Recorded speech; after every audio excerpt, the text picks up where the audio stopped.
Good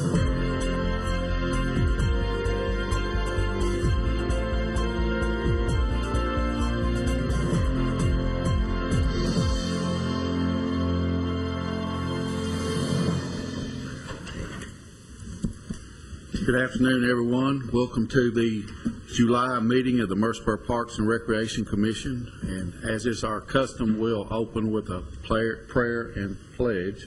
I'll ask Harold Yoakley to lead us. Let us pray. Father, now we just bless you for this day. Father, we thank you for giving us this opportunity just to come together to discuss the business of the Parks and Rec Department here in Murfreesboro. Lord, we thank you that we live in the best country, and we ask that you continue to guide and direct all that we do, and just bless us and continue to direct our steps, order our path, and give you the glory in all that we do. We thank you for this day. In Jesus' name we pray. Amen. Amen. I pledge Allegiance to the flag of the United States of America and to the republic for which it stands, one nation, under God, indivisible, with liberty and justice for all. Thank you, Harold. Like our first matter of business, you have before you the minutes from last meeting. Give you a second to review those, and then I'll take a motion to accept the minutes.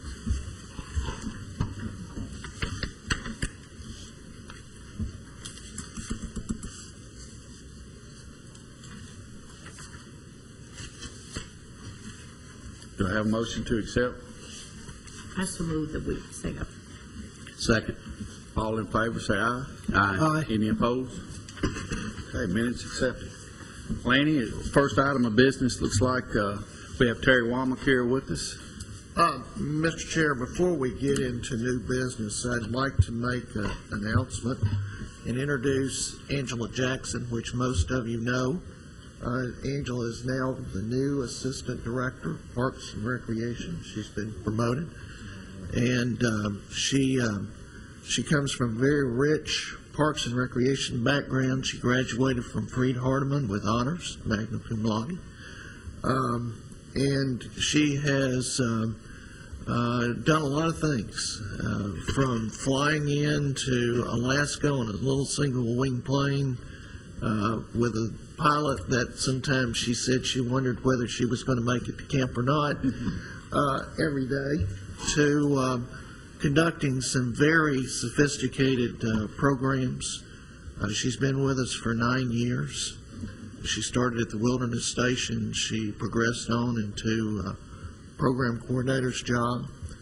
She's held events like the Small Fry Try, the Arts Festival, many big special events for our department, and she's a quite accomplished writer. Matter of fact, the $80,000 grant that we just received from the Department of Environment and Conservation, Angela had written. She's in the process of writing another grant for hopefully about $200,000 that we had talked about at an earlier commission meeting. She's an excellent planner, and we're just pleased to have her in that position. So I'd like for you to welcome Angela to that position. Angela, you have anything to say? Thank you. I'm really proud to be here in a community that supports Parks and Recreation as much as Murfreesboro does, and I'm looking forward to it. Congratulations, Angela. Thank you. It seems like it was just a few years ago. I guess it was 9 years ago. You were kind of chaperoning my family when we were camping out on top of Barfield Hill out there. I enjoyed your family a lot. That's a wild crowd you have. Yeah, that was a lot of fun. Thank you for putting up with us. Okay, again, congratulations. Thank you. All right, Lanny. All right, the first order of business is consideration of in-house interagency agreement for the usage of Patterson Community Center. It's really kind of a housekeeping measure, and Terry Womack is here to present that. We have a big rental agreement for the general public that wants to rent the theaters, a 14, 15-page agreement. But then we have in-house agreements that we have even with people in City Hall, or we have staff training issues, and we just want paperwork trail on everybody that uses the theater. Well, we've discovered that Sometimes if their event is free, then we don't mind offering it free, but a lot of them use our theater and they use it as a fundraiser, and then they didn't pay to rent the thing, and so we're trying to just recoup enough to cover our staff cost and use of the facility and stuff, so we're asking for 25% of the gross ticket sales for that. If the entity that's using it feels it's better to rent the theater, then that's fine. We're still going to get money to cover what we have invested, I guess, in that. That's the only thing that's different from this one. And one other thing is the paragraph over on the last page where they sign. We've noticed that if we rent the theater to, let's say, Mr. McFarland, you rent it for a city council meeting kind of thing, but everybody shows up before you do. I don't think anybody paid to come to those. Well, that would be a free entity in which it was free to the public kind of thing. But we want the person who is requesting the use of the theater to be the first one to be there before we let in fashion show people or other people. We want the person who signed the one to be the one to meet us, or their designee, as long as we know who that is, before we open the door and just let everybody in the theater. So that's another housekeeping thing we've run across, that we'll rent it to, well, let's just say, for example, Bradley Elementary School uses it, and the teacher who signs up is not the one who shows up, and have other teachers showing up. They don't understand the rules or what we signed or agreed on or this, that, and the other, and so we have to go through the whole thing again. Or the kids will show up before even, and we can't let them in until we have that person there. For it's a safety issue, and plus we walk through the theater with the people so that we can check for damages and make sure that they leave it just like, they found it and everything. Any questions for Terry? Yes, sir. Jim? This agreement is for any group as far as those that are not for-profit. No, Right. this agreement is for people All. with whom the city already has an agreement with. Okay. There's a separate one, and Yes. you alluded to the rental fee. Yes, for anybody that Different. comes in, yes, separate. Any other questions? Yeah, and Mr. Tipp said, like I said, it's kind of housekeeping, and we do some things with the Murfreesboro City Schools, and to make it where it works well for both parties, we felt like an agreement like this is merited, because like Terry says, the one teacher may come over and sign up for it, another teacher shows up to actually do that, and they're asking for some equipment that maybe we've loaned out that we didn't know was needed, those kind of things. So if we've got exactly what they need for that particular day, then it makes it easier for us to make sure that the event that they're planning and our staff coverage and so forth mirror exactly what we need to do. I like this. I think it eliminates any confusion. Right, and that's the purpose. Always having good planning ahead of time for this type of thing. But also, I was noticing the breakdown as far as the gate, the percentage coming back to the city on any type of activity like this, right? Well, it's only if they're charging a fee. Right. Whether 501c3s or not-for-profits. Correct. Or whether it's the city schools. Correct. As you've already alluded to. But am I Because understanding? that kind of kicks it into a different category. And if you've seen the events, you'll see that it's more work on our part in terms of what we have to do to set up and get ready. It's more involved on the other portion's part. So it's a way that we can recoup some of that cost on our side. Thank you. Question, now, if I'm understanding now, if they just come to rent the theater, then they just pay the regular rental fee, Right. and we're, Right. We don't take anything on we're tickets. out of the percentage business. Right. That's correct. Okay. That's correct. We do have a percentage. I mean, a rental schedule. Regular rental cost schedule, okay. Correct. Any other questions? comments? All right, if none, I'll entertain a motion to accept this new agreement for the usage of Patterson Community Center's theater. I so move. All in favor, say aye. Aye. Any opposed? Motion passes. Thank you. Thank you, Terry, for everything you do out there. Thank you very much. It's a bunch. Right, the next item of business is, we've got Thomas here, and he's got a fee adjustment for the Youth League basketball. As many of you probably know and have been in part of, your children's been a part of, the city runs a youth basketball program throughout the months of December, January, February, and March. The program over the last few years has seen dramatic increases in participation based on some of the things we've done different, increasing playing time, adding the younger age groups, instructional league, and various things like that. So at this point, last year we had a little over 800 participants in the league, 98 teams spread throughout 7 different locations. We're basing on years growth over the last 2 years. We anticipate that to grow to almost 120 teams this year with 1,000 participants. And if our numbers are accurate, that will entail more gym space. We'll need to add a couple of locations. We're working with Dr. Gilbert and the schools to acquire the gym space, but we'll obviously need staff to host that, and that'll be more officials and different things. We also would like to give every team 8 games, and that's always been a big complaint out of coaches and players that we were limited to the number of games we were able to, and that was basically based on our fee structure. At $40 a child, that doesn't leave room once you buy uniforms and trophies, pay gym supervisors and scorekeepers. There's not much room for officials after that. So we would like to raise the fee to $50, and that covers the cost to give every kid a trophy.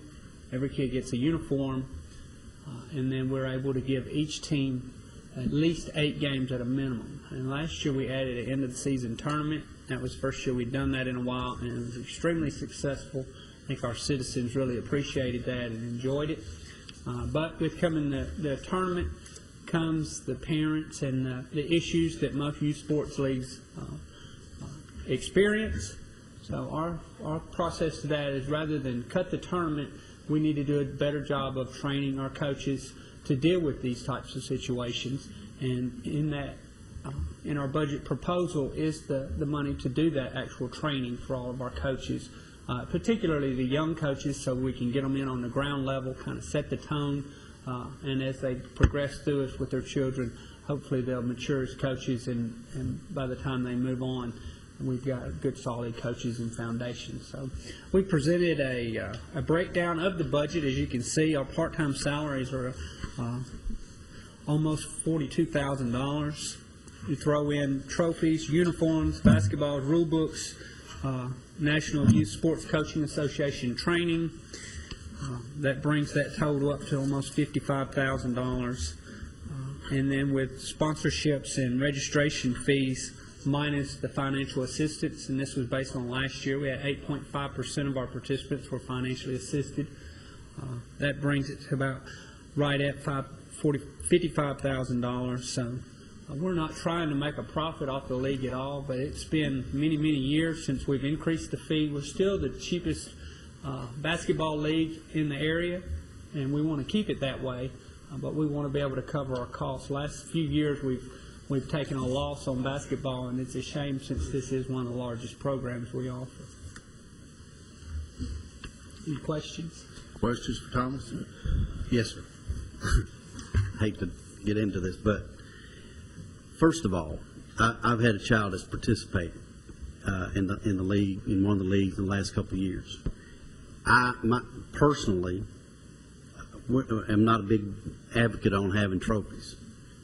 I think, it's something that it clutters up, and if we could eliminate, minimize some costs and keep fees down, and it looks like to me that at some point there's got to be some economies of scale. If we have another 150 participants at $40, it would appear that we might be able to keep fees in line, in check, without an increase, and still provide the service. Well, what we've done in the past, now the little kids, they're glowing on their face. There's no replacing it. Parents may not prefer it, but we found that the kids, they definitely enjoy the trophy, and it's a huge reward at the end of the season. And they light up to have their name on the trophy and get their name called and receive a trophy. For the older kids, we've given them a gift. Usually it's either a towel with the Parks and Rec logo or a lanyard or different things like that for the older kids. But in this past year, based on requests by children alone, even the older kids have requested to get a trophy. So we try to give them some kind of token to recognize their participation in the league. And, you know, we've done that since day one. Now, we went to the trophies with the little kids when we started the 5- and 6-year-old, and we've gradually just expanded on that because of the requests and input from the kids and the parents. I'm not saying eliminate some type of recognition, but perhaps if we could find another more economical alternative. And it's still, you know, we went through a fee increase that was brought to us for the football here recently, and you know, I think we talked about some others, and I know with softball and some other things, you know, well, we hadn't had a fee increase in such and such time, and we're still the cheapest alternative. But we keep looking at raising fees in times that people are still struggling, and, you know, I'm sensitive to that, and I'd like to see us, if there's a way possible, maybe reducing the impact instead of increasing fees if we have. Well, the number we have for trophies, it's the same number that's been worked into our budget for years. This fee increase is to cover the additional gym space that we're required, and also to cover the officials for the additional game for every team. So when you figure that you're going to give each team one additional game than what they've gotten in the past, you're looking at roughly 60 games that we're having to pay officials at $40 per game. That adds up as well. Not to mention the gym space, that's someone there to supervise the practices, and, you know, our trophy or our recognition gift, you know, I definitely don't know that we could eliminate that completely, but that number hasn't changed from years past. Okay. Well, I just would like to see if there's a way, if possible. Honestly, I'll be honest with you, I would love to keep it as cheap as we possibly could, but we've taken a significant hit the last 3 years on this program, and it's the largest program we run in the city, and my goal is just to make even, have the program pay for itself, and that's why we're coming here now. We've done everything we could possibly do with this budget to try to make it balance itself with the money that was being brought in, but it's just no way to do that in today's economy. Mr. Tips, one of the other things I want to mention, Mr. Laird hadn't mentioned, that if you look in the budget for revenues, there are 80 sponsors listed at $115, and those are very difficult to get. Sometimes, last year, I don't think we We had met that. 46 sponsors last year, and that was with a lot of effort and a lot of phone calls. So we're anticipating, hopefully, that we'll get the sponsorship, but there's no guarantee that we'll do that. Is there a way with some of the leagues that we've participated in, you know, like we've got a fall ball baseball that we're participating in out at Barfield, and one of the things that they ask is that the manager or the coach is Right. They put the responsibility back on the team to find the sponsor. that's one of the things that we're hoping to. That's what we look did at in this softball year. with Stones River Kiwanis. Yeah. And I think our softball fee was Right. $125 for a sponsor. Right. So we're going to be assessing a lot of those different things, but we know that we're in tight budget times too. Our budget is made up of revenues and appropriations from City Council.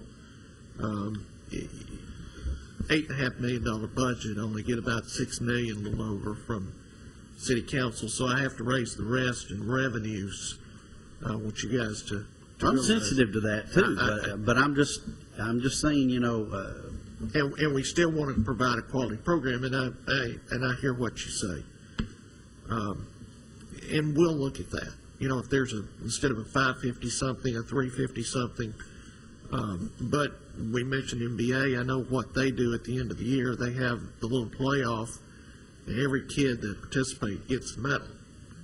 And like Thomas said, that really lights those kids up. I know my grandson played, And that was the one thing that really kind of capped off the entire season, and went home, he had to have a special place up on the wall for that these- medal. Keep in mind, these organizations that are doing that and going and actually getting those sponsors, their fees are significantly higher than what we're asking for this particular league. No. I don't think so. I think there were 200 to sponsor it every year, Or 250. 250, somewhere. That's double what we're asking to sponsor this one, so. And since we got an audience, what does it take to sponsor? If somebody's watching right now and they want to be a sponsor, what would it take? And what do they get for Basketball sponsor? team's $115. They get their- $115, and it's as simple as filling out a form or giving us a call at the recreation department and saying, we want to be a sponsor, and They have the make checks jersey. payable to the That's city. what I was It's- saying. And they get their name on the jersey. Right, we get their That's name what- on the that's- jersey, That's what. right, and the team is named after them, and Yeah. we are looking at some things. We're in the process of revamping the league. We're always attempting to make improvements. I think we've satisfied playing time and the amount of, with the addition of one extra game, I think that most of the playing time issues will be resolved. And we're looking now at the assembly of teams and going to a draft type program. So we're evolving the league continuously, but this fee structure's been in place for 15 years. You know, something I think that may be a benefit to the commission, if we can maybe get this in our next meeting. You know, the council, we just got a packet last week that showed us where our city stacked up to other cities in regards to water fees, sewer fees, development. What may be good is to give us, you know, this is what the YMCA charges for their basketball program, this is what One Goal charges for their soccer program, and what NBA, what Optimus, what Kiwanis, and something that we can look at just to say, here are what these other organizations charge. Because, like, I know One Goal fall soccer is $65 a person, $75 if you don't register early. And you can look, and we can see where we compare. Not to, I think Mr. Tips has got a lot of some good points. We don't want to raise fees when it's hurting people, but I think I suspect if we look at what some of the other people are charging, I think $50 does sound It's pretty extremely reasonable, because I think the YMCA, we did basketball there last winter, and I want to say that it was $100 a child. I may be wrong. Yeah, but- it was 100, and Boys and Girls Club is 75. Okay. And But let's look and compare, if we can, and get something to tell us, this is how long their season is, this is how many games they play, and we can compare that to what we charge, and we can see whether we're high or low based upon what the market, what we're competing against with other organizations. Right. Well, one reason we needed to bring it here today, I guess, is so that we could get it out in our fall advertising, and that's going to be needing to go to publish, I guess, next month, right? In 3 weeks, I guess. So we put this together, but with us advertising the league, we need to, be consistent in what we're going to advertise for this year. Do we need to go ahead and take a vote on this today due to the We'd like- advertisement Yeah, deadline? we'd like for you to, if you would. Okay. I call for the question. Okay. All right, all in favor of the motion? The motion is to table discussion. Okay, all right. All in favor of the motion to table the discussion till next month's meeting? No, I'm not, let me restate. All I'm seeking is that we're ready to vote on the motion, a motion to accept this or not, Okay, all right, which is calling the question. okay. All in favor of, say aye. Aye. Any opposed? Thank I you. make a motion, we accept the proposal as given. Second. All in favor of the proposal as given, say aye. Aye. Any opposed? Aye. One opposed? Motion passes. And it sounds like we need to vacate the building. Is that because I voted no? All right, we got a fire alarm.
Okay, welcome back to the July meeting of the Murfreesboro Parks and Recreation. As if you couldn't already tell, we just had a fire alarm, and everybody handled it very well, but we're back here safe and sound.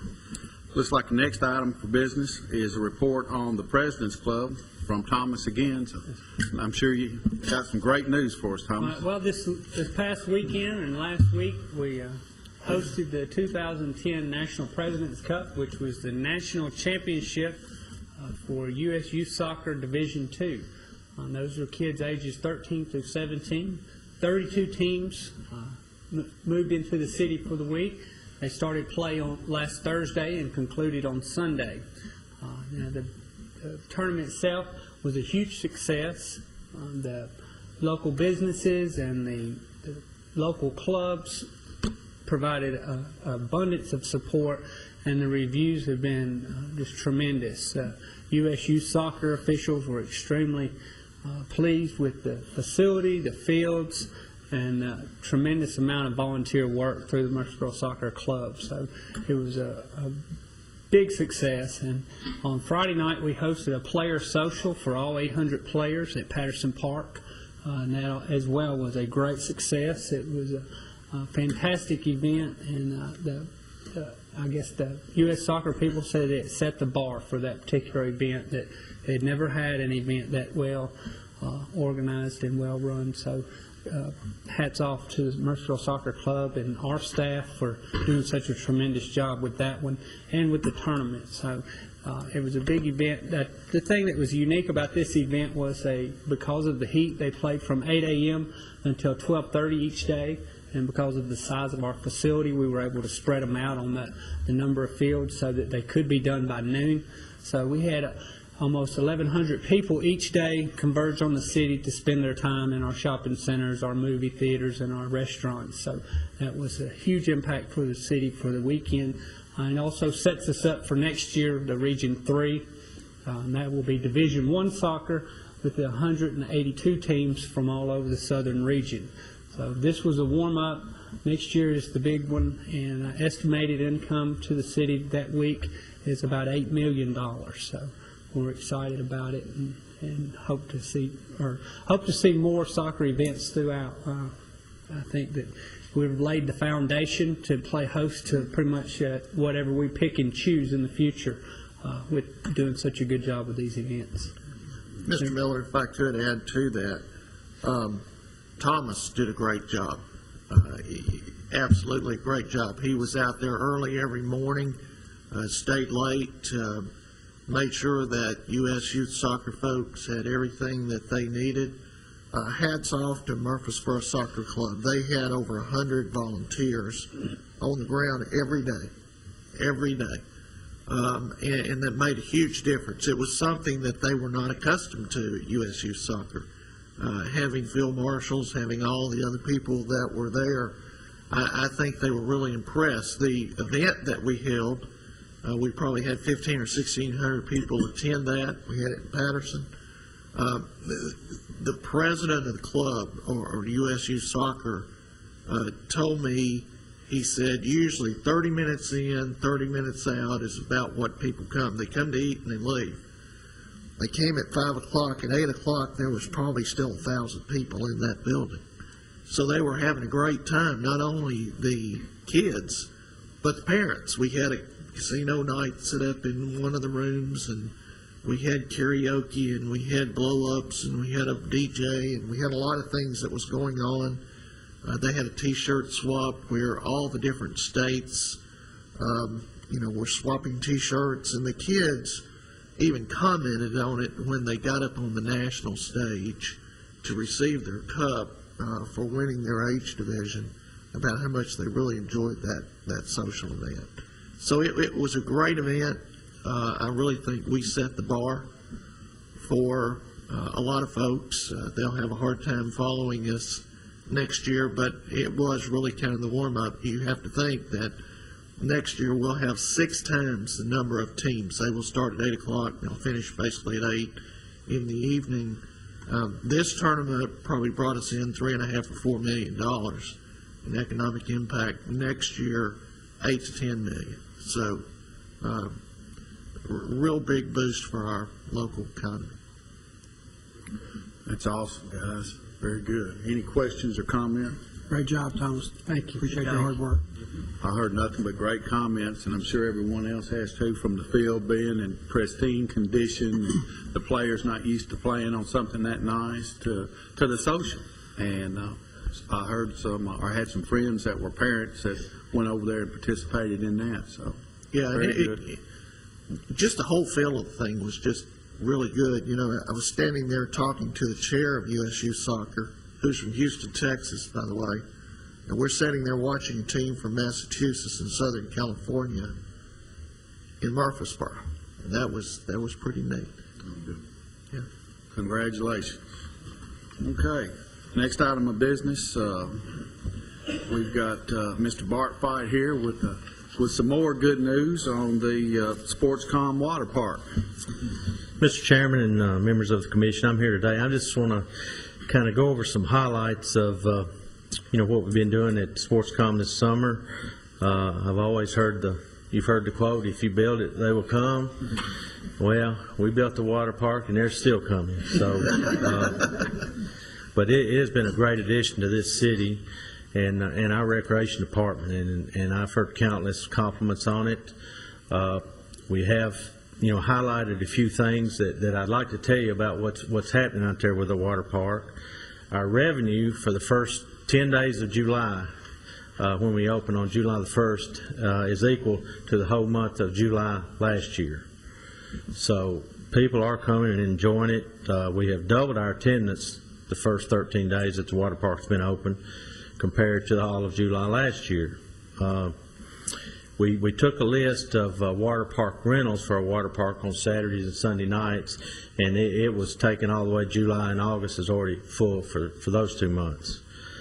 They're working on the indoor pool as we speak. They've started there. Hopefully we will have the indoor pool open in mid-September. Also with the revenue, that includes our indoor pools closed. So we've doubled it the first 13 days. So it's been a great success. Along with having more people and coming into your city and into your water park, we've had a few things we're going to have to deal with. I've talked to our staff about write down what we're dealing with, write down any of the problems, write down anything concerns that we can, as soon as the season's over, look at and discuss and see what we can make better for next year. Some of those things, and we knew they would probably be coming. I've talked to Mr. Goodwin about some of them. Of course, the parking situation. We've been out there and talked about where we could add the parking, the overflow. We've talked about that. We've got a pretty good solution for that, about adding over in our big fields there, by the pavilions. One thing that could really help, and this, I'm just throwing this out, we won't discuss today, but in the future, is maybe have some lockers outside, like you see at other water parks where people could go up, put a quarter in, get their key, and lock their stuff up. Now we have lockers inside.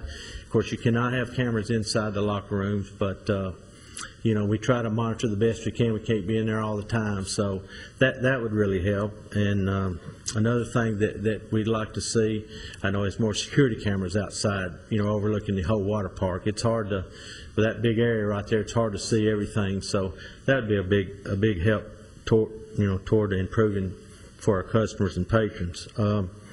I want to say a special thanks to a couple of people. Tommy Gregory, who's our operations coordinator, has been a big help, and our concession staff out there. They've worked tremendously hard.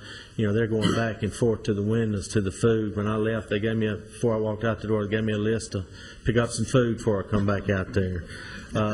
Nate Williams and his lifeguards have done a great job, and it's, this is new to us too. It's a learning process for us. We've never had anything like this, so, we're taking all the suggestions. I've had a lot of emails. I know Nate has, and probably Lanny has, so we're going to look at all those good suggestions on a lot of things. A lot of them critical on some areas which we could improve on. We're going to look at those. We appreciate the comments. So anything our patrons have to say, or they can email us, and we'll look at them and try to discuss them. So and there's a couple of other things that's going on at Sportscom. Before I leave the water park, is there any questions about that? Maybe I can try to answer them, or concerns, or Just a comment, I was at the ribbon cutting, and the patrons that were there, I talked to some of the patrons, and they got there like at 8:15. They were in line to get into the park that was scheduled to open at 10 o'clock, and it was a tremendous day. Y'all just do a great job. It's fantastic. Well, I walked out this morning at 9:30. Back then, they were lined up. Then, when I left, they were still lined up. So, we tried to talk to Nate right before I came. We try to hold it around 600, 650 people as keeping it safe for our patrons. So, we've had to cut some lines off, and we let them in and out. Try to get them in as fast as you can. But it's been a huge success, and I've heard this over and over. It's the best deal in town. $2 for youth, 17 and under, $3 18 and up, and seniors. So, I mean, it's the best bargain in town as far as I'm concerned. I was just going to say, excellent job, and we took a group out on the 4th, and we had a wonderful time.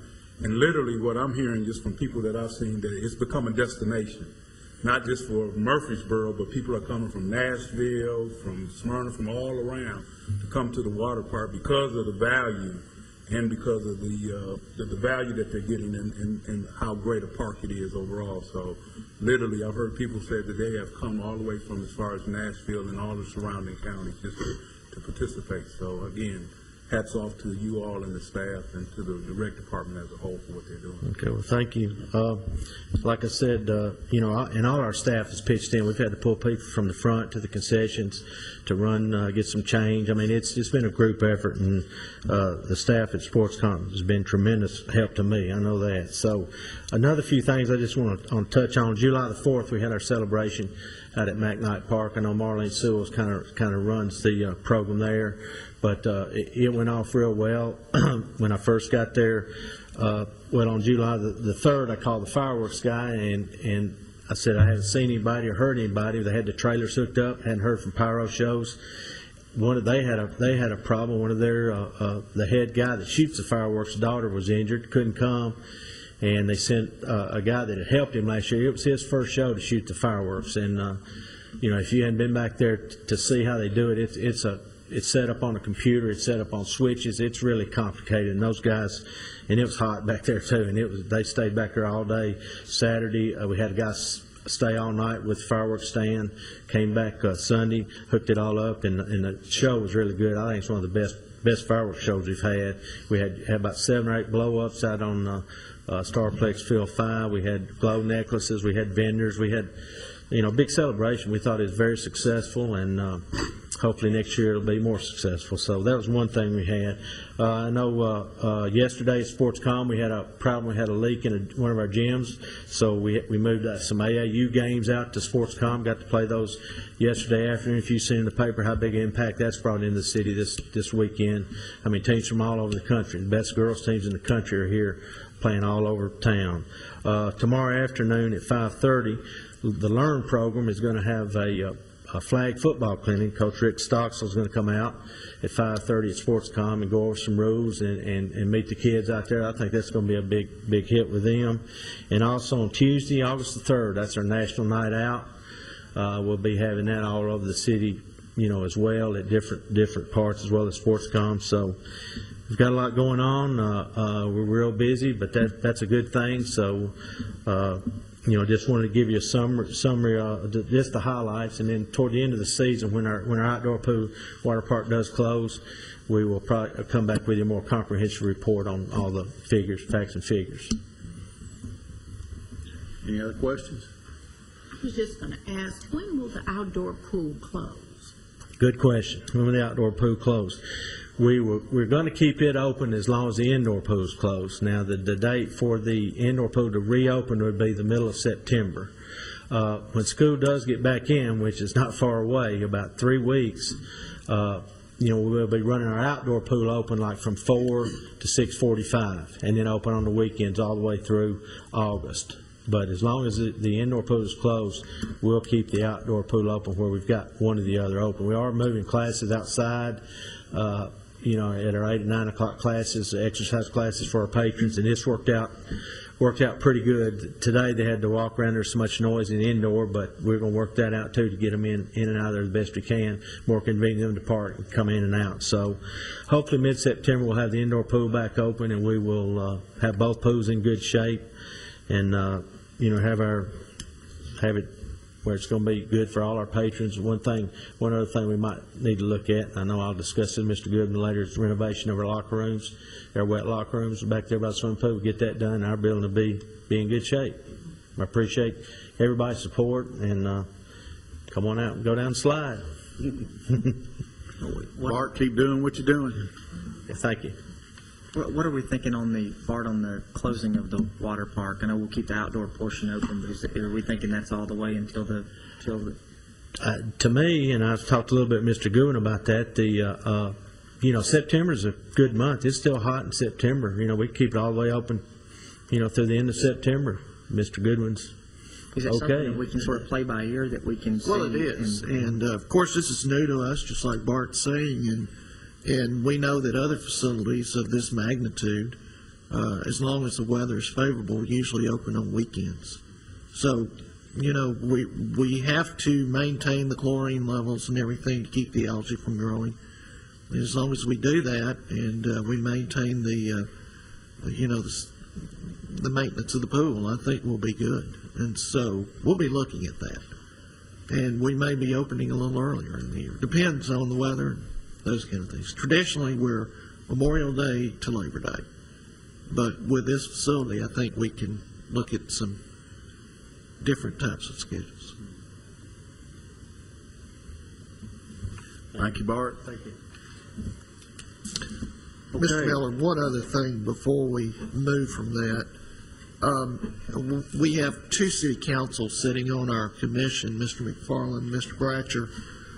Hats off to Murfreesboro City Council for making that decision to renovate that pool, add those amenities. That was, like Bart said, a very good move for the city and for the citizens. I think the citizens are the ones that won in this particular event. It's another jewel in our crown. All right. Okay. Next item, Lanny. Next item on the agenda is a review of the draft of our strategic action plan, and I furnished a copy of that for you. Very happy to present this to you. This is a culmination of a very comprehensive look at many different areas. If you recall, last year we ran a customer service satisfaction survey. It was a very comprehensive survey that went through and asked a lot of different questions in terms of programs, facilities needed in the future, how they were viewing the facilities that we have presently, those kind of things, and things that they would look for in the survey. And it gave us a lot of useful information. After we received that information, we scheduled a workshop with our staff. We spent a day, and that was with advanced planning, with staff coming in ready for that workshop to sit down and really go through and absorb and look at all of that information that the citizens were telling us in that survey of what we needed to be doing in providing parks and recreation services for the citizens of Murfreesboro. Out of that, we developed a framework for this strategic plan. We took that framework to different public meetings to get input, and we also developed a focus group of different individuals across the city that represented the larger entities of folks. Dr. Gilbert represented the city schools on that. There were several other folks that were there, and we had a very, very good focus group meeting that was very intense. We had people from all walks of life and backgrounds and so forth that came in and gave us some very, very good suggestions. From that, what we have done is we have accumulated all of that information into this strategic plan, and from that we have developed 6 objectives, if you'll notice on page 4, we have our mission statement. We have a statement that this is a people-driven priority plan. There were 3 main goals that were set by the Murfreesboro City Council, Mayor and City Council, in this last budget session for looking at the future of Murfreesboro and providing services and seeing what we could do to make those services better customer service, those kind of things. They were broken out in 3 different areas: safe and livable neighborhoods, and you can see the things that we list under there. Strong, sustainable financial and economic health. And like I mentioned, a part of our budget comes from fees and charges. Part of our budget comes from grants and those kind of things. So a combination of operations and capital improvements, we have to look at alternative sources of revenues to make those happen. And then excellent service with a focus on customer service, because this department is a market-driven department.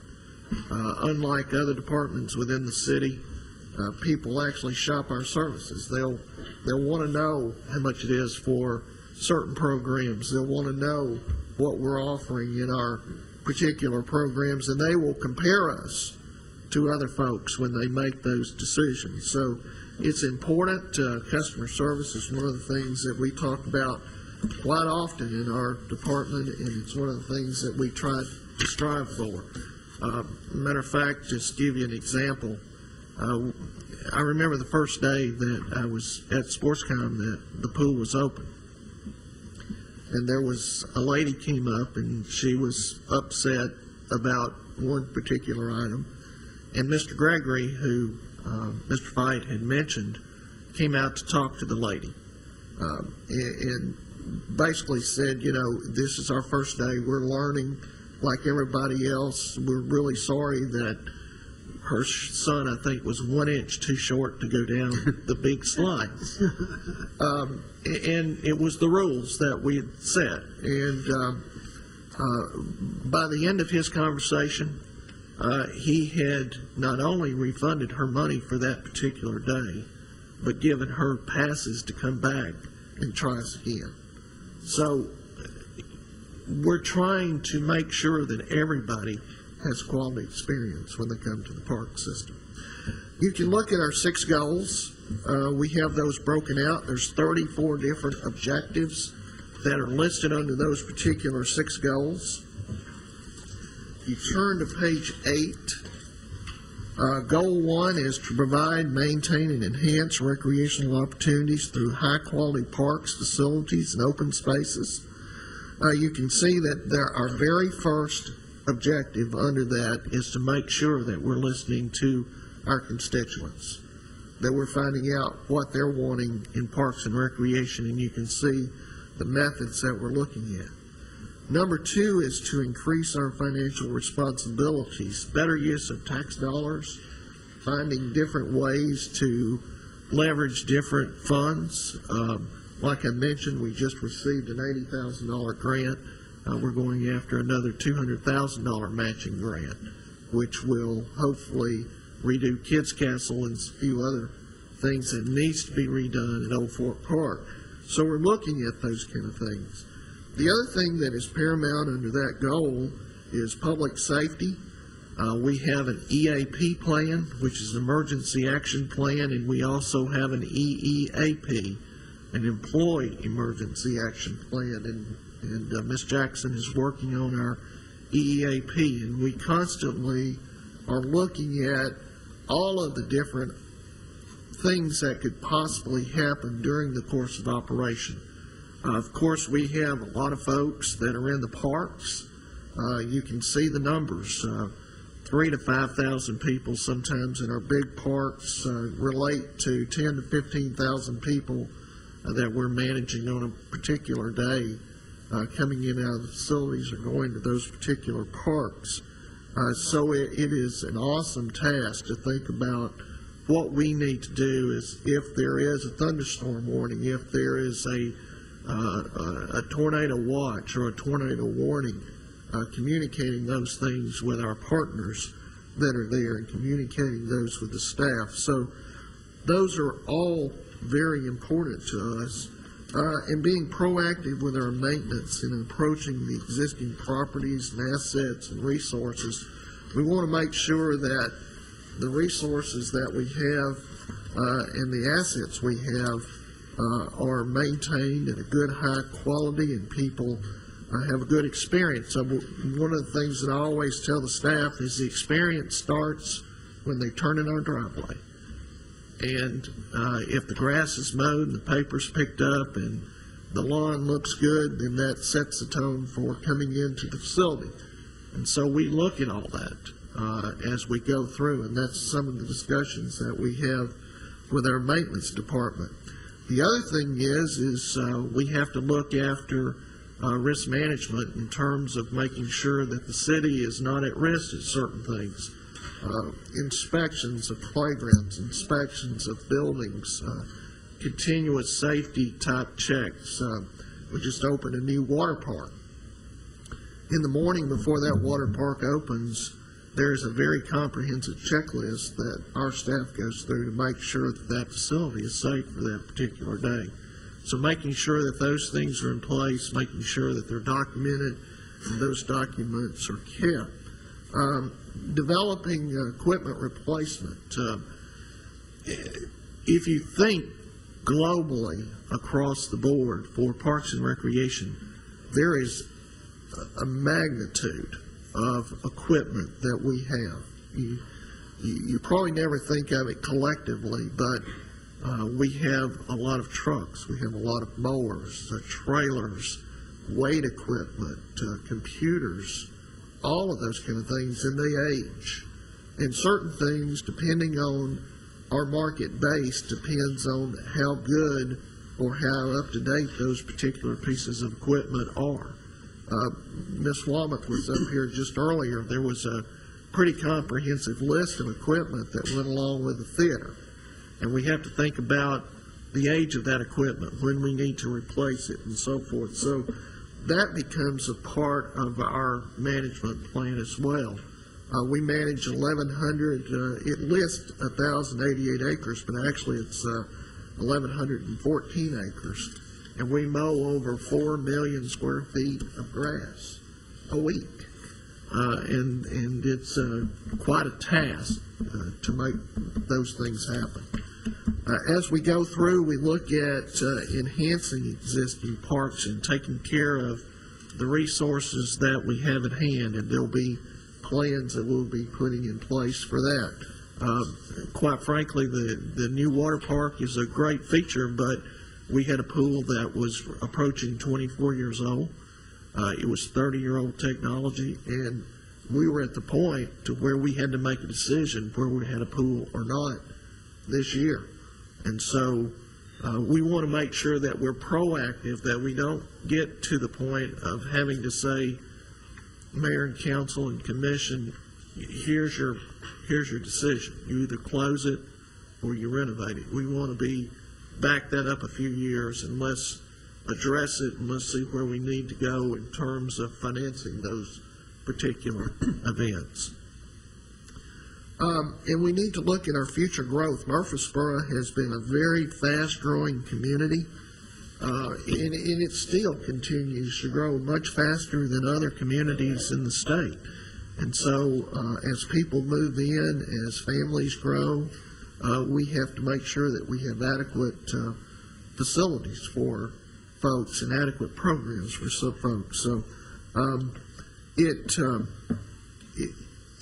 takes a lot of planning, and it takes a lot of forethought in terms of putting those things together.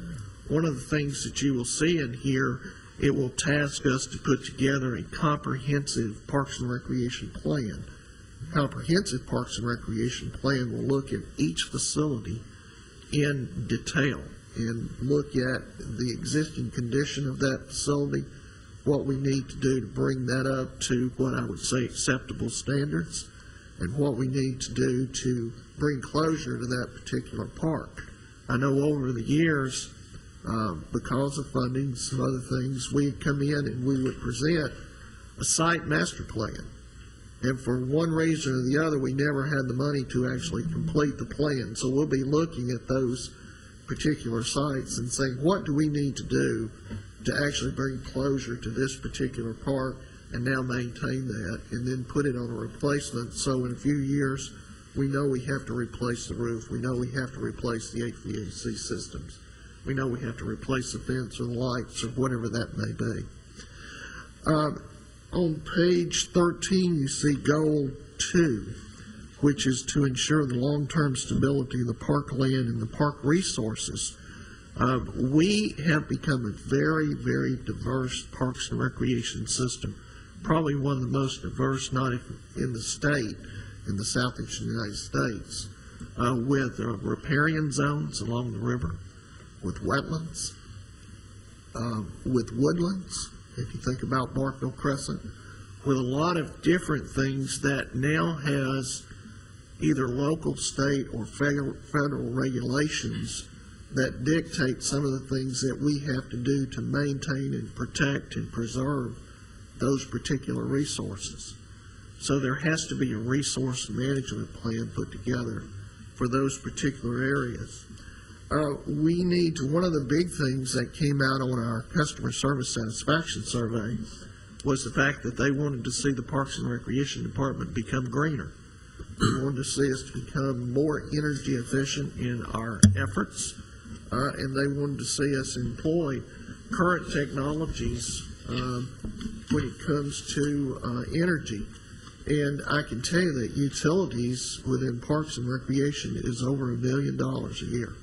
So that's a significant amount that we're spending, and if we can reduce that cost and divert those dollars into programs or facility maintenance or facility development, that would be money well spent.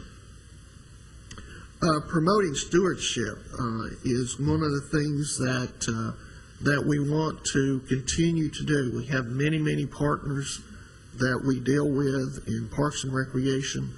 Matter of fact, I brought a comprehensive plan that was just completed by MTSU Center of Historic Preservation, and it's an excellent plan for Cannonsburg.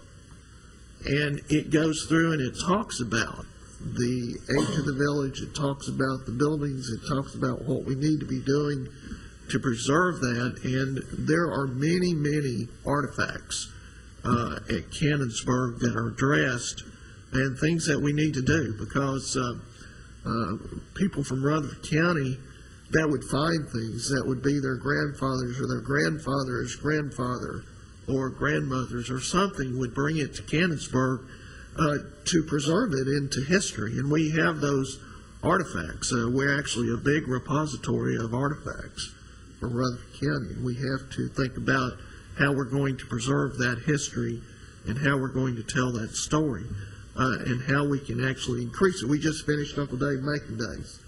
And that was one of the reasons that they charged the fee that they did, is so that they could contribute some dollars back to the village. And that's another partner in what we're trying to do. As we go through, you can see that Goal 3 focuses more on our programs and developing our programs and working with our partners in developing programs, looking and making sure that our programs covers all of the particular areas, that we enhance the current recreation services. And it's one of the things that we find, and one of the resources that we turn to is there is a state plan. It's called Tennessee 2020 Plan. And in that, there was a survey, and I served on the advisory committee to actually develop this and was very privileged to do that, appointed by the governor. The Tennessee Recreation Attitudes and Behaviors Survey, that's what that TRAB stands for, shows many things in there. And one thing is some people do not participate because, frankly, They don't know about it.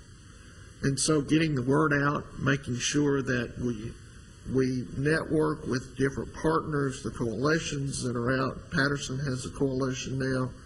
There's several different coalitions that are kind of tracking down the same thing that we want to do, and that's provide excellent services to our citizens, whether that be recreation or family needs or those kind of things. And Patterson Center particularly has some needs that we're trying to do some outreach with. Dr. Gilbert has headed up a coalition over there and done an excellent job working with the pastors in that particular area, and actually got people going from door to door, finding out what the particular need for those individual families are, whether that is homework help for that individual child in that household, whether they need food, whether they need financial assistance, those kind of things. And then those are brought back to Patterson, and different organizations are addressing those particular needs and addressing those family needs.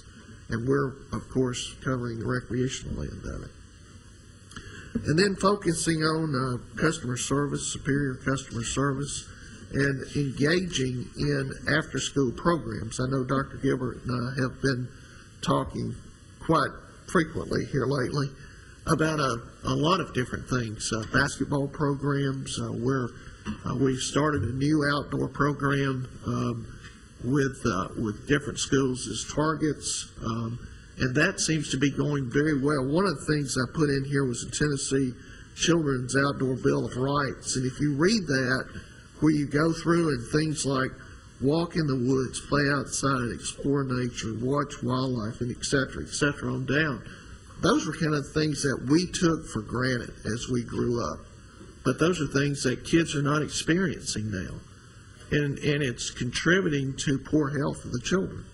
So we're not only looking at providing additional education for these children and how to play constructively, but we're also looking at how can we improve the health of those individual children and families as we do that. So that's an important piece in there. Teaching lifelong skills. We found that children that start off learning to play tennis or learning to swim or learning to run the proper way have an appreciation for that, and will continue to do those things all through life. Golf is another lifelong skill. If they get started early, they learn the love of the game, and so they continue to play. But if you think about the secondary effects of that, they're getting out, they're becoming physically active, their health's better, those kind of things. I mentioned the marketing, and it's one of the things that we will focus on. We have a marketing plan, but we need to go back and look at that and revisit that. Goal 4 is to expand and nourish productive relations with community partners. Right now, we have 69 written agreements with different partners throughout the city, and we want to establish more. And we have partners like Murfreesboro City Schools. I keep referring to them. Dr. Gilbert's sitting here.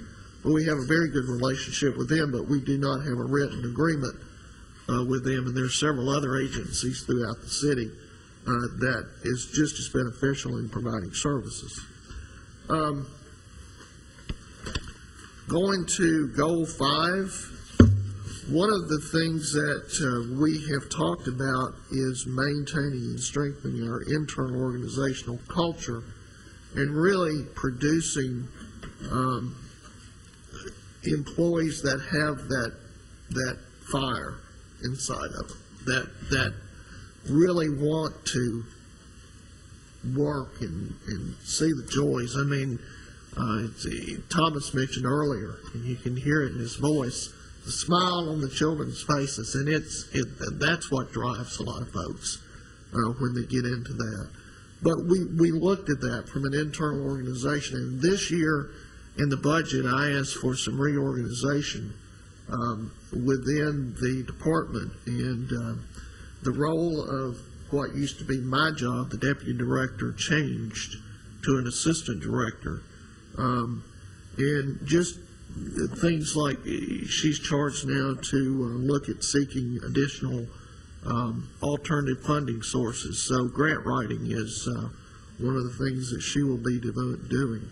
Developing the manuals that we talked about, working hand in hand with the superintendents on developing policy, working on our maintenance plan and our resource management plan, and those kind of things. So we're giving different direction to the staff, and we're tasking staff to shoot for excellence, and we're looking at best practices. What is best practices across the country, not just in the state of Tennessee, but in the United States. And there is a standard within the United States through the National Recreation and Parks Association that's called the Gold Medal Standard. And those are actually the best of the best in the nation. There's a gold medal awarded each year at the National Recreation Conference, depending on the size of population. And there's been 3 awarded in the state of Tennessee since their existence. One in Germantown, one in Nashville back in the early 70s, and the state parks just won one 2 years ago. So we're setting our standards at the gold medal standards, and that's the way we're shooting for that. Not to say that we can go win the award. It's the fact that when we set those types of things in place, what happens is it brings up the level of service across the board, and it produces higher, better quality programs. It makes sure that your facilities are maintained at the level they need to be maintained at, and it makes sure that we're looking into the future and providing what we need to do for the future. In Goal 6, we encourage healthy and active lifestyles that promote physical and mental wellness along with social growth. And we know that, and we took this out of the state plan, that about 31.5% of Tennesseans get no exercise at all. If you look at what that does in the health of not only our citizens, but the citizens statewide, that's one of the reasons that you see that Tennessee ranks 48th in 50 states in the health scale. Now, Murfreesboro and Rutherford County is kind of an anomaly. It ranks higher than most of the states in the union because of the things I think that are going on within this county. Franklin is a little ahead of us in the ranking, but if you look at across the state, there's a couple of counties that just kind of breaks the mark, and Rutherford County is one of those. But we're encouraging that when we look at encouraging healthier eating, even in our vending machines, the types of foods that we're putting in our vending machines, the types of drinks, we want healthy snacks for the kids as we go through camps and those kind of things. Plus, I mentioned down here that we're pursuing our partnerships with the Murfreesboro City Schools in several different areas, and those discussions are ongoing. Now, the one thing that you will not see in this plan yet, that's yet to come, is a timetable that will have priority on which one of these that we tackle first. This is a 5-year plan, and we're going to put a timetable together, and we would encourage and ask for your help in this particular endeavor. What we would ask for is you read this plan, spend a little time with it, give us your feedback. That's what we want. We want you to tell us what you think of it. If you think there's areas that need to be strengthened, tell us that. If there's certain things that you feel like needs to be done within this first year, tell us what those are. And we'll take those comments, we'll gather again as a staff, and we'll put a plan of action together that says this year we'll try to get this accomplished, next year this, and so forth. Talked a lot. With that, I will entertain any questions. I just want to thank you, Lanny, for your work on this. I realize the time it takes to write this, but also having attended some of those meetings, I appreciate your listening to the community. And I'd like to say at this time that I certainly appreciate the ongoing partnership that we have and look forward to expanding that partnership. I have no question that the city of Murfreesboro will benefit from that and its citizens. So thank you very much. Well, thank you. I've got a question too. Again, very well done plan. With the surveys and the community input that y'all have done, did you get any feedback from citizens regarding any type of capital improvements that they would like to see coming forward? We did. Matter of fact, one of the kind of top things was an indoor tennis facility. They'd like to see an indoor tennis facility. They'd like to see more athletic fields. There was questions about when we're going to build a third recreation center at Barfield. Yes. There was questions about when we're going to build a new park on the west side in the Blackman area. So those were kind of really, I guess, if you'd say what the four top areas were, those were the areas we would look at. Is it possible to provide us with kind of a breakdown of, kind of, if you would, a shopping list, you know, and, Well, and knowing. We could. Mr. Tips, what the strategic plan does is kind of a broad framework Right. that tells us what we need to get to work on. Okay? What I mentioned is a comprehensive recreation plan. When you get into the comprehensive recreation plan, I think it will tell exactly what you're wanting to see and what is the things that they're wanting to see us, I guess, finish in terms of completing those plans and what do they want to see in the future in those plans and what facilities are the first ones they would like to see us develop.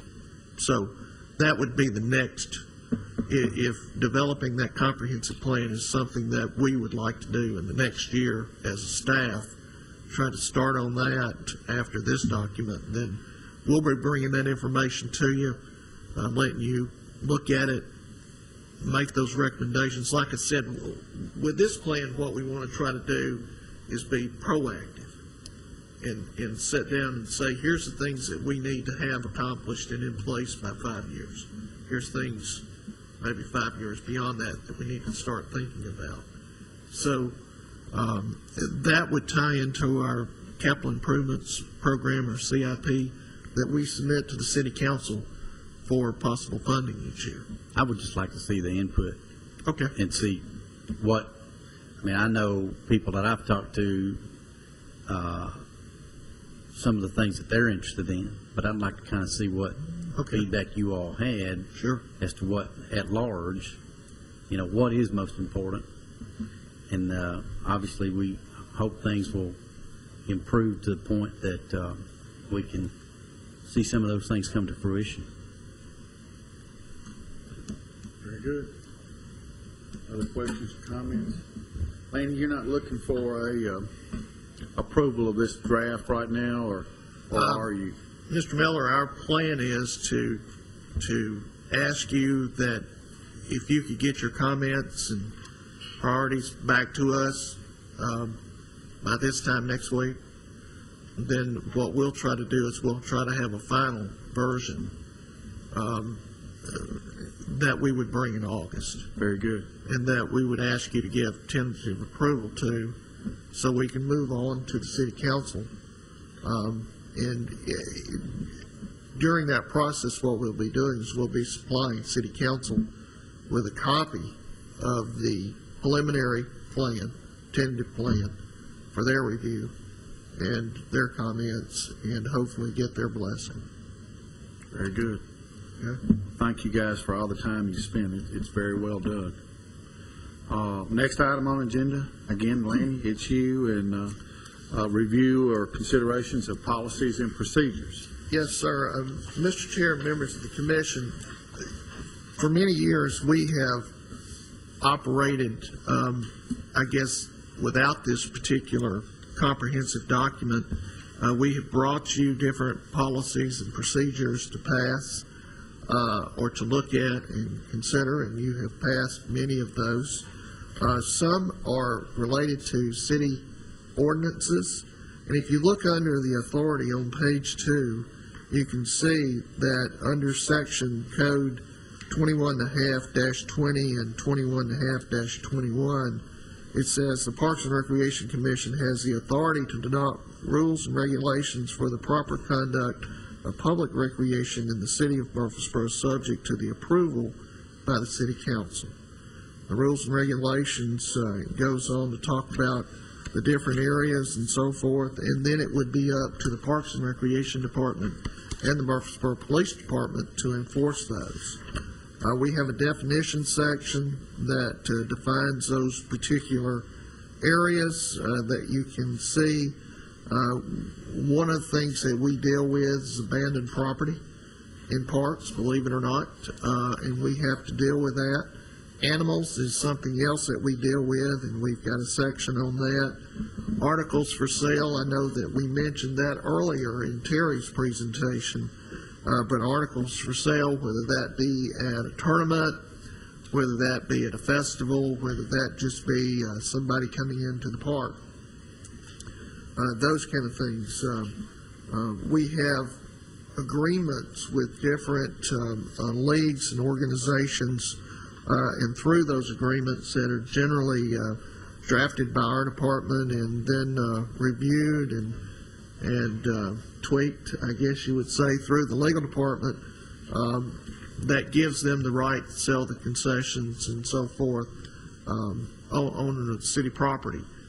The permits that are issued by the city for vendors, people coming through your subdivision selling ice cream, those kind of things do not apply in the parks, and that has been our rule for many, many years. But a lot of times we're challenged, and those folks ask us to show me that on paper, and so we're bringing this to you so when we're challenged we can show it to them on paper. And I know that as we go through and we look at the different things, the buildings, the facilities, dealing with the hours of closure, etc., the conduct, and there's certain local, state, and federal laws that we have to adhere to for conduct. Plus, we have a disciplinary policy within our department that we make sure that the conduct is acceptable at, I guess you'd say, a G rating. We want to make sure that when you come through with your family in any particular area, that you can enjoy that. That if there's people that are doing things that are not appropriate within the park, then we can take care of those, either at staff level or if we have to bring in the police, we can do that. The facility rentals, of course, we brought you a myriad of rules in the past when we open different facilities, or whether we've opened parks, whether we're renting shelters or buildings or whatever that is. We have different rules that apply to that. Fires in the park, we have rules that apply to that, and then just a list of general rules, and I think sometimes you look at them and you'll say, well, that's a repeat of the other rule, but we need to make sure that it shows up under those particular rules. Litter, preservation of public property, there's certain things that can happen if somebody comes in and we're subject to vandalism within our parks. And we need to make sure that if we do have vandalism that we can enforce that, and if we need to issue warrants, which we have before for the arrest of people for vandalizing city property, we can do so. Solicitation is addressed, and then special usage, and we have special usage permit that we brought to the commission. It's been quite a while ago on that. Suspension of rules, depending on whatever disaster that may be. It may be that we had a tornado come through a park, and because of that, the hours of operation has to be suspended and that park has to be closed. And generally, I have the authority to do that. That's usually backed up by the city manager and the city council. And then operation of vehicles safely within parks. We have more specific rules. We have not listed. What we'll be doing is we'll be putting together a manual, she will, that will have a comprehensive list of rules from each one of the facilities, whether that be the water park, whether that be SportsCom. Rentals on the islands will include rentals agreements, those kind of things. But it's been necessary for us to go through and do that.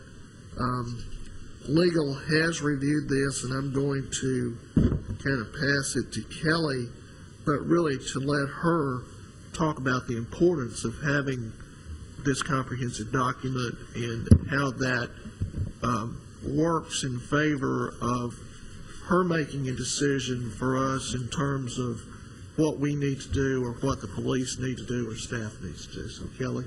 Okay. And as Lanny said, this is still a draft and a work in progress, and I envision this becoming similar unto the type of policies and procedures that other departments implement, where it expands over time depending on different issues that may be raised or facilities or programs that are implemented. For example, police departments have general orders, fire department has a general order book, city schools has a policy and administrative directives book. So this will be that type of document, so it will be in, everything will be gathered in one location, as opposed to the McFadden rules are over here and the SportsCom rules are over here. And it's going to lend itself to allow the department as a whole to be more consistent across the board in the rules and ensure that they are consistent and differ where difference needs to take place because it is a different activity or program, but the broad-based rules are consistent and consistent in application. And it will help staff as well as the public to know what the expectations are and what staff has to enforce. So that's why we're working on this, and it will, probably next version you see will look a little different in the setup as far as to make it easier on you as a commission and the department and staff, break it down maybe into sections based on topics, so that if we need to go back and amend a section, we're not bringing you the entire manual, just those particular sections. So I do envision tweaking the format somewhat, and as we gather more information from each individual facility or program, it may cause us to want to change some of the broader rules to ensure that consistency is in place. Are you needing a motion to approve this at this present time? It looks very good and pretty much complete. We'd like to go ahead and get this document approved today, and like Kelly said, it's going to be fluid as we move forward. As we expand and do those kind of things, we'll bring that information to you, update you, keep you updated on those rules and so forth. And I think it will help you as a commission member too, because we can supply you a list of policies and procedures, and people, as you represent the people, will come up and ask you, can I do this in a particular park? What's the rules? What's the hours? Those kind of things. And it'll give you information that you'll need to answer those particular questions. Mr. Chairman, if it's appropriate with Ms. Baker's approval, I was hoping to move forward with a motion to adopt this policies and procedures document with the latitude for the legal staff to insert any necessary grammatical changes and spelling and or references to statutory policy that needs to be included. Yes. So you don't have to keep coming back. That would be the appropriate motion. Second. All in favor, say aye. Aye. Any opposed? Okay, motion passes. Thank you, Kelly and Lanny, for all your hard work. Lanny, do we have any other business? No, Mr. Chairman, that concludes our business for today. Okay, I move that we adjourn. All in favor, say aye. Your strategic plan?